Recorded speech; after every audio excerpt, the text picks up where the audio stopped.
him and Rory McIlroy will take on live golfers Brooks Koepka and Bryson DeChambeau in a made-for-TV match on December 17th at Shadow Creek in Nevada, called the Crypto.com Showdown.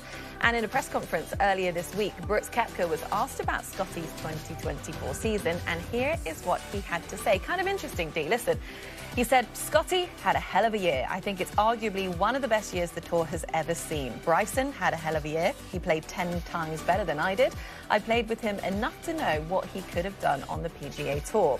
We all have a good feel of how we could have fared on any tour. I think Scheffler would have won a lot of his golf tournaments, but I think we would have put him up a good fight. It would have been interesting fighting talk from Brooks Koepka. That's kind of what we love to hear. What do you think? Has it taken away of any of Scheffler's season not having their Bryson and Brooks out there? No, not at all. I mean, Brooks Koepka doesn't win 5 major championships if he's tiptoeing around. Well, you know, Scottie would have owned us. That's not how Brooks Koepka is built. But, you know, Brooks and Bryson and Jon Rahm, they made a different decision.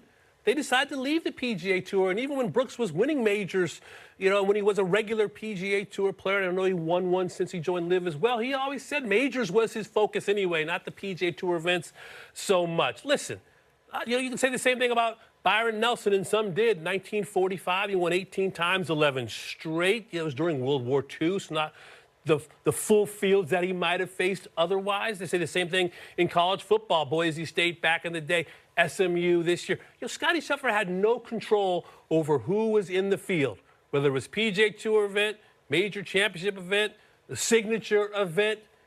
Nearly one half his starts. I mean, he talked about it. He's upset he didn't win the other half. It was a uniquely historic season, belonging in the same breath as Tiger Woods and Vijay Singh. And Brooks can play the what-if game, and maybe in a couple years we'll get the band back together. But this was a great year. I think Scottie would have beat all comers, and for the most part did. Yeah, and also I think it's also quite funny and entertaining now how Brooks is sort of very willing to put Bryson in the same bracket They're as buddies his now. enemies turn frenemies. You know, it's kind of quite a fun dynamic that they've got. I know Brooks also said in that press conference that Bryson, he's very misunderstood, and that he kind of he's really changed his opinion on him. They kind of remind me of kind of Glinda and Elphaba now from Wicked, and you know what they can do now is just unlimited. If you're a Wicked fan, you'll get that reference. But they're kind of like the stepbrothers that we've always been looking for on in the world of golf. And if they can come back onto the PGA Tour, that is a whole different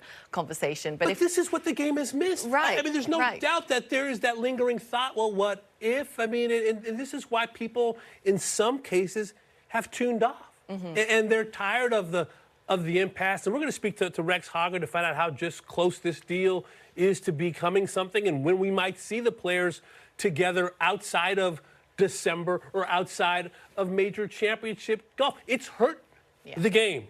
You know, the numbers bear that out. We've been lucky that Scottie has done what he has done this year to give us the storyline leading the PGA Tour. Because if it had been still a bit of a rotating door of, you know, players picking up 2 wins, 3 wins here and there, we would have missed that even more. How much are you missing those guys on the PGA Tour? I'm missing you know, I like talking to Brooks. I like seeing Jon Rahm just as competitors. And you know, listen, those are major champs. Those are players that have made the game at times look easy. They're also personalities, fiery, feisty, sharp elbows. To add that dynamic to the gentlemanly Scottie Scheffler, who's almost like a latter-day Byron Nelson, and some days a soft-spoken Texas gentleman. I mean, styles make fights.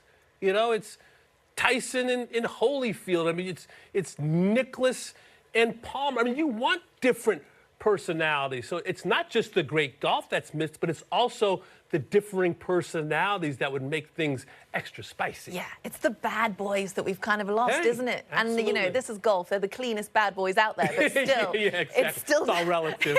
It's all relative. But I am kind of interested to watch this Crypto.com match. You know, it's a little bit kind of there's a bit of a novelty to it. Yeah. But I think there will be some genuine tension there between the two. They're, you know, all these guys have got egos. Rory, Bryson, Brooks, Scottie, they've all got egos, and they've all got something to prove. Wouldn't be who they are without it, and maybe one day soon the band will be back together.